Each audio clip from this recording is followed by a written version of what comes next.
শুভ সকাল সবাইকে। সবাই কেমন আছো? নিশ্চয়ই ভালো আছো, আমিও ভালো আছি। আজকে রান্না করবো ফ্রাইড রাইস, তাই আমি গাজর, বিনস আর মটরশুঁটি নিয়ে নিয়েছি। আর এখানে কাজু বাদাম, কিশমিশ আর গোটা গরম মশলা নিয়ে নিয়েছি।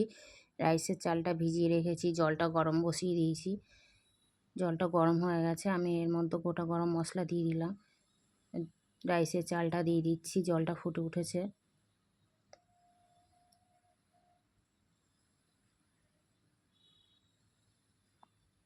দেখুন ভাতটা ফুটে উঠেছে, এবার আমি এর মধ্যে লবণ দিয়ে দিলাম।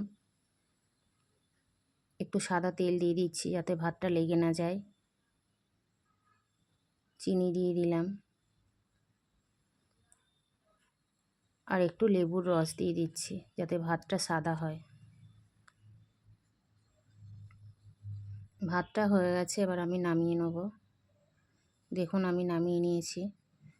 এবার কড়াই বসিয়ে দিয়েছি, সাদা তেল দিয়ে দিলাম আমি এর মধ্যে। এবার গাজর দিয়ে দিচ্ছি, বিনস দিয়ে দিলাম। গাজর আর বিনসটা একটু নাড়াচাড়া করে নেব। একটু ভাজা ভাজা হয়ে এসছে, এবার আমি মটরশুঁটিটা দিয়ে দিলাম।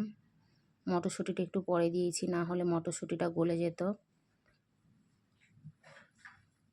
এবার আমি একটু লবণ দিয়ে দেবো এর মধ্যে। দেখুন ওগুলো আমার ভাজা হয়ে গেছে, এবার আমি রাইসের মধ্যে দিয়ে দিচ্ছি। এর কড়াইতে ঘি দিয়ে দিলাম।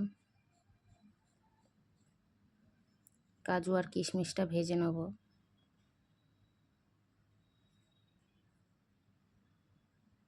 ভাজা হয়ে গেছে, এবার আমি নামিয়ে নেব।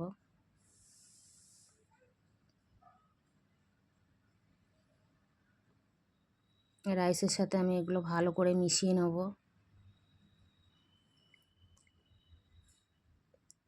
মেশানো হয়ে গেছে, কেমন হয়েছে বলবেন। ভালো লাগলে লাইক করবেন, কমেন্ট করবেন, সাবস্ক্রাইব করে পাশে